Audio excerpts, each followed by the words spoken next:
All right, welcome back everyone to Scareticulous. This is Jamie here. Please, if you're new here, hit the subscribe button and also hit the thumbs up as well to show me some love.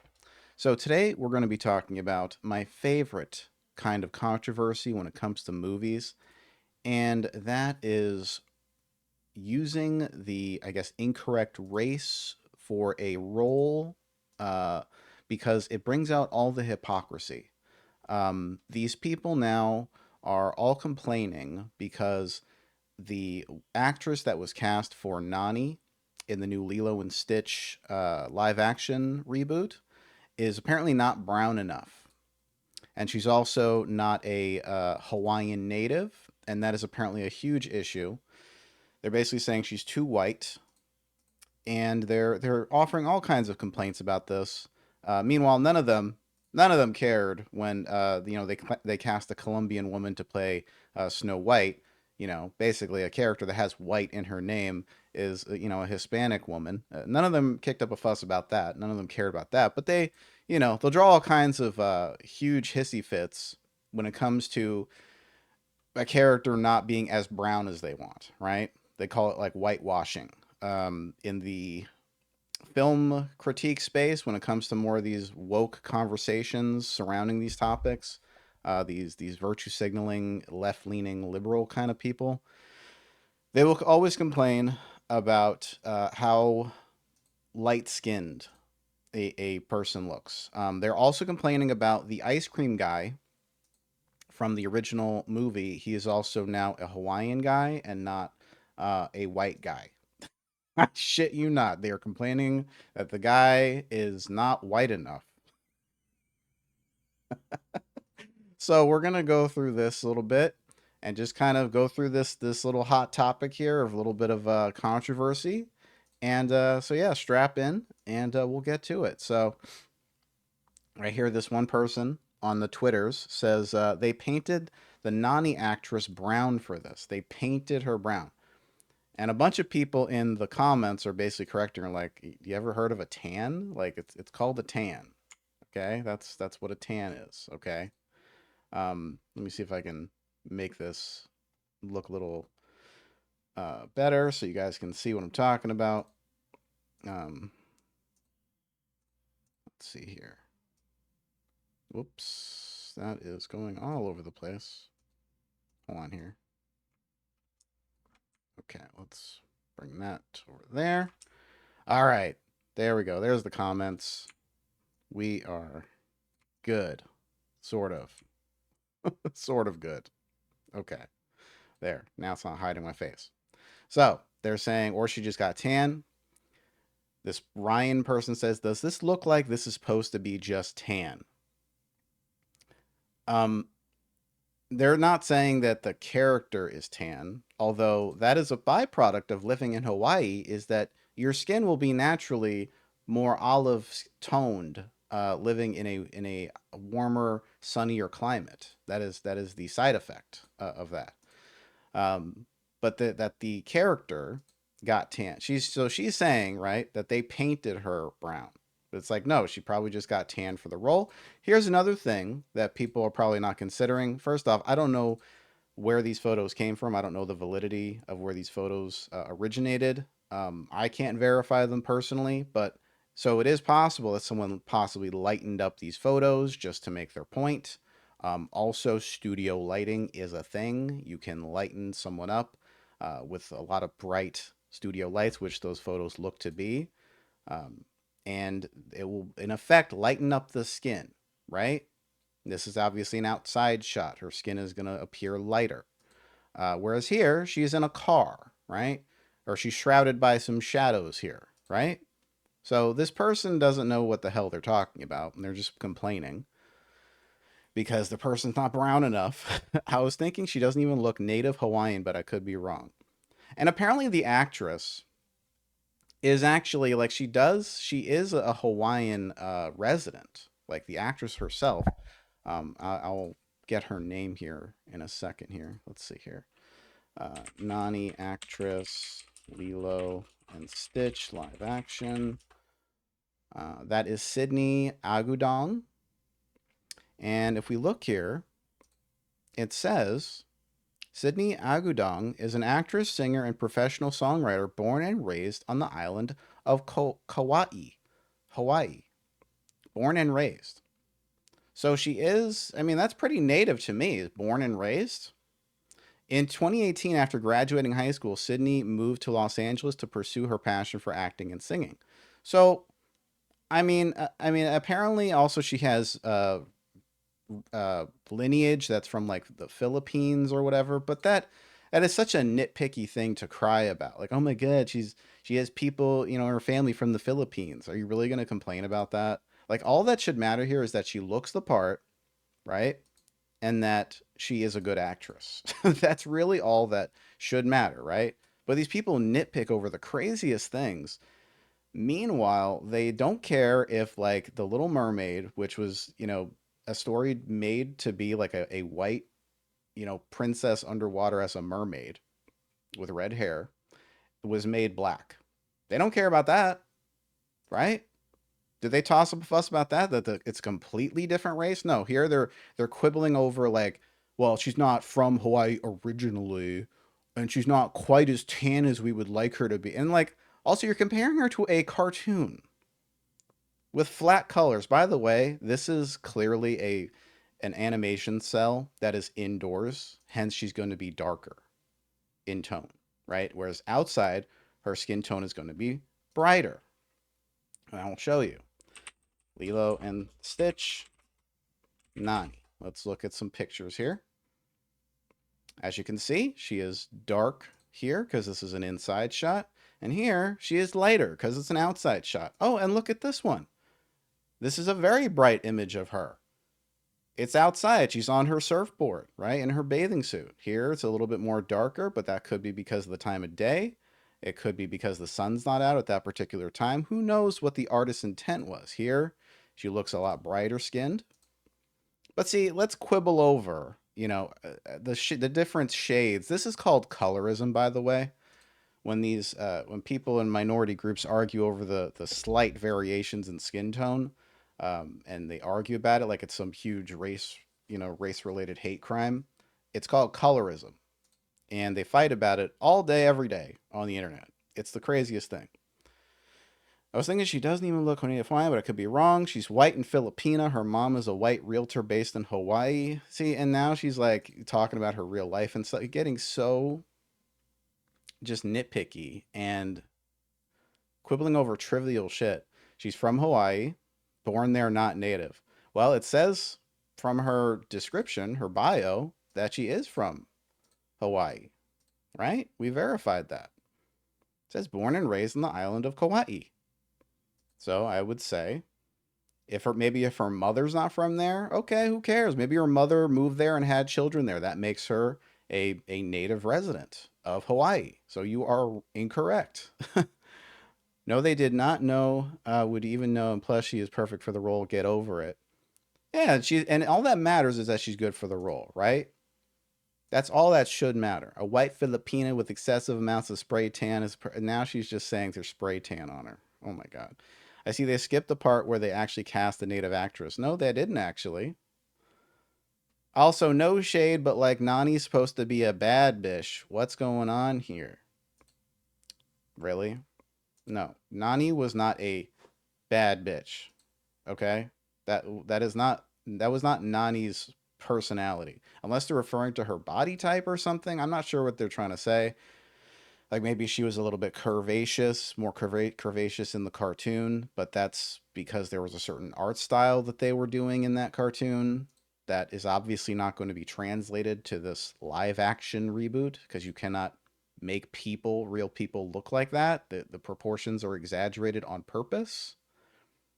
So kind of a stupid thing to say. I thought we didn't care about race swapping, right? I thought that was all copacetic. I thought it was cool to race swap in movies, right? You can make that actor, you can make the guy who plays Snape black. Why not? All right, no big deal. Let's make the Little Mermaid black too. Let's make them all black. Hollywood will do everything except proper casting. They really tanned her up for the role. This is such a nitpicky thing to fight about for real. Like this whole thing, and then okay, So we took a look at that. Let's look at some of this other stuff.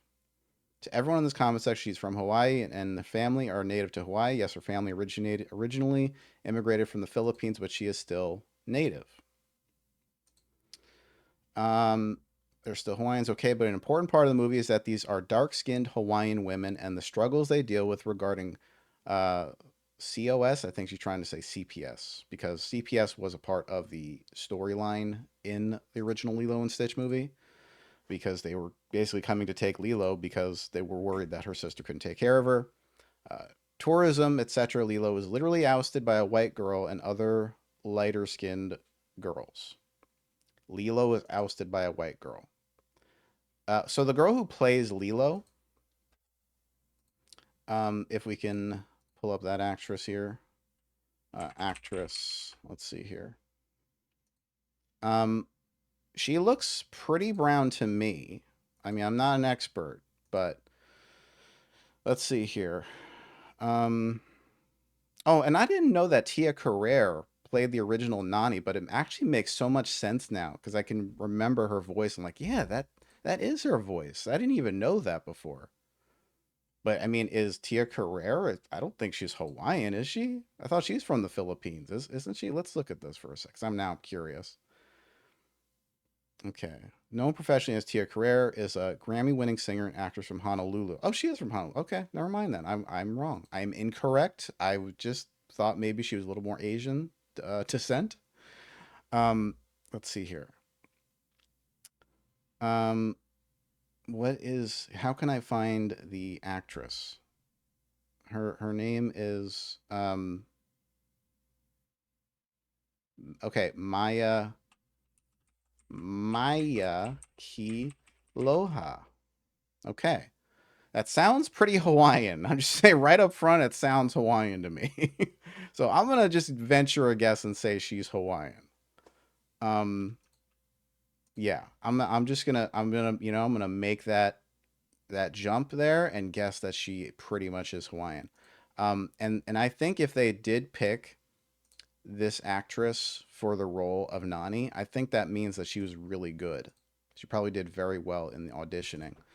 So I wouldn't be so worried. Also, their point about, that the original story about Hawaiian struggles and them dealing with white tourism and stuff like that, I totally understand that point, and I think it's a good point to make. That said, I don't think that it's race necessarily that made that such an interesting story to tell. It's not the fact that you know, the ice cream guy is not white enough. It has nothing to do with him being white. It has to do with the overall abundance of white tourism kind of taking over Hawaii. This also you have to remember. This story takes place, the original takes place over 20 years ago. So I'm sure the landscape has changed quite a bit since then for various reasons. I mean, technology, social media, political landscapes, everything under the sun you can think of, I'm sure have changed a lot of the conversation around Hawaii. Um, Although I'm sure a lot of that stuff is still central to, that place. There's a lot of similar concerns that they had, but anyway, now they're quibbling because Ice Cream Guy is now Snow Cone Guy. He has a snow cone, and thus it is inferior to the original because of that. Um, okay, so that's where we're at. That's where we're at currently. Is that he has a snow cone, and thus it's inferior. Um, Honestly, it makes more sense that it's shaved ice that's falling than ice cream because I feel like ice cream is a little bit more like cemented into the cone. Although it is a funny gag in the original cartoon, I will say that. The fact also that he's not white in this, instead he looks like he's native Hawaiian here. He's got the tattoos and everything. Um, the whole point here, I guess, that they're angry is that in the original, Lilo was taking pictures of him a lot, right? And that served as like her, I guess, her coping mechanism for dealing with the fact that there was so much tourism, in Hawaii, where, you know, everyone comes and they take pictures of her and everyone else there, and it's almost like they feel like a tourist attraction, right? So that was like her way of almost like, I guess, taking back her power, you know, and kind of taking things in her own hands. Now, we don't know that's not still going to happen. And it may not even be this guy that she's trying to take pictures. Maybe she's going to take pictures of some other white tourists or something. The on the flip side of this, and that was kind of a subtle, you know, kind of conversation that that original film was having. That was a point they were making, a little biting commentary, that little very subtle. Um, if they do remove that entirely from this reboot, I would say the criticism that they're defanging this movie and the points it was trying to make, ever even subtly so, would probably be very fair to make. That'd probably be a fair criticism to make. That said, quibbling over, you know, the correct shade of of color that Nani is, I think is very petty. I think it's extremely just trying to complain because they want to complain about something. Also, as far as CPS goes, I don't understand how that can't still be a thing. I mean, they can still have a prejudice against, like, you know, people who are natives. That's a thing.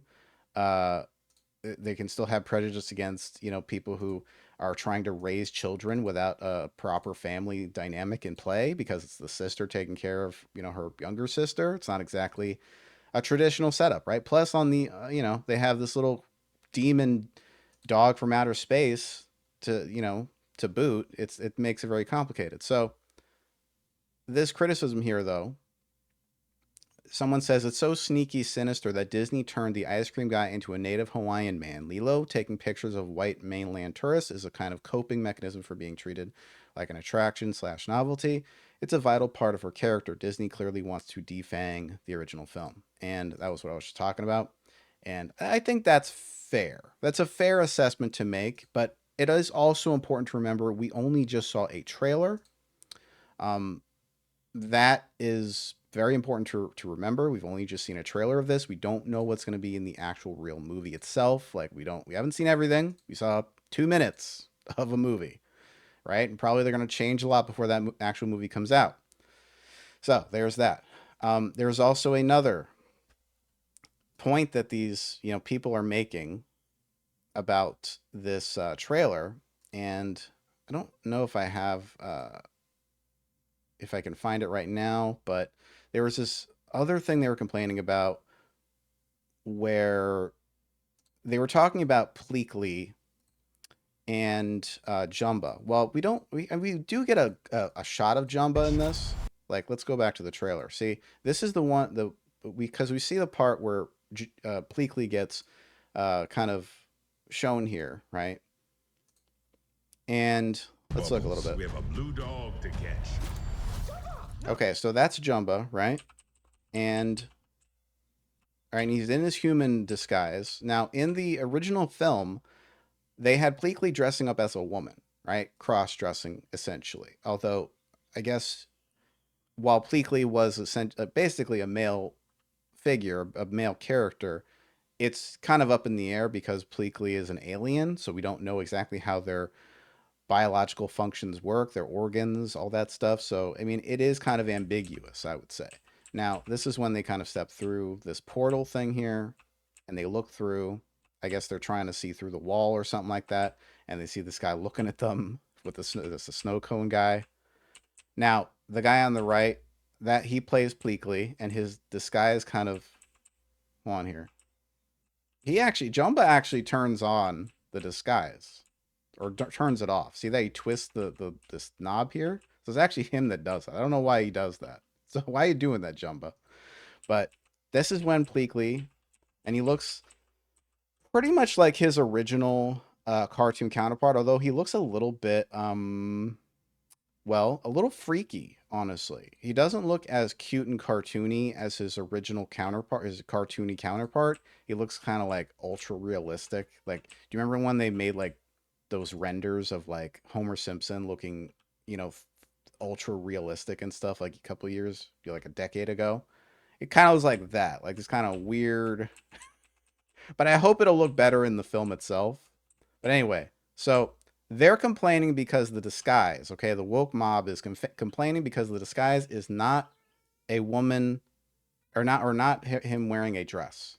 Not basically the disguise of just the alien wearing a dress. I guess because they would think it's a little too unbelievable to imagine. Like, see, in a cartoon form, in a cartoon, right, where it's all 2D animation, it's a little easier to accept that they will buy that him just putting on, a woman's dress and a hat will make him blend in with the rest of the humans, right? It's like, okay, we get cartoon logic. But this is real life, right? This is live action. At this point, you need to kind of translate that concept into uh, you know, into more of a real life kind of scenario, right? Now, we know that this is the actor that they got to play Pleakley, but we also don't know if they also are also planning to have a female form for this character. Like, it's possible he could choose to don other appearances in the film. There'll probably be a nod to the dress and hat at some point. Maybe during a certain scenario, like, Jumbo will be like, "Hey, look like a woman for a second, make it look like we're on a date or something like that." We don't know, right? Again, this it's a 2 minute and 24-second trailer, so we're getting a glimpse here. I still think this trailer is really good, and I don't like live action remakes. I don't like the Disney live action remakes, like, at all. I'd say out of all of them, this one probably has the most promise, and probably it is the most faithful, and yet the most deviating and trying to be like its own thing, which I think is important. I mean, otherwise, there's no point to make this movie, right? If it's not going to be its own thing and it's just going to copy everything the original does, I'll just watch the original movie. But I'm watching this because I'm curious how they're going to translate the source material of the cartoon to this more realistic, kind of place, this realistic kind of dimension here. So, yeah, that's all the controversy that I've heard so far in the Lilo and Stitch woke outrage over this stuff. And this also brings up the topic of the whole trans debate, right? Uh, what if you have the character dress up as a woman, basically wearing a dress, and people get offended by that, right? Like, why is Disney, having a man wearing a dress in this? Is it mocking trans people, or maybe trans people will like it, but then it will offend conservative people? You know what I mean? So I understand Disney wanting to kind of like scale back on that. It was funny, and it was a funny bit in the original cartoon, but in translated to real life, there's a lot of that political stuff that comes with it, right? You can write off a lot of stuff that happens in a cartoon, but you can't write off a lot of stuff that happens in a live action film, because it's more real, it's more relatable. We see these characters as real. So, yeah, those are my thoughts on that. Please leave me a comment if you agree or disagree with my sentiments here. Do you think people are being ridiculous about this, or do you think that they have a point to make about this reboot and this trailer, that maybe they're not being as faithful as they should be? Let me know in the comments. No one complained about the FBI agent, by the way, which I would say he's well cast. This guy is well cast. He doesn't look as physically imposing as the original cartoon character, but I don't mind that at all. If he can be imposing on a just a purely personality level, I think that's just as threatening sometimes. So anyway, leave me a comment and thumbs up the video, and I will see y'all next time. Have a good one.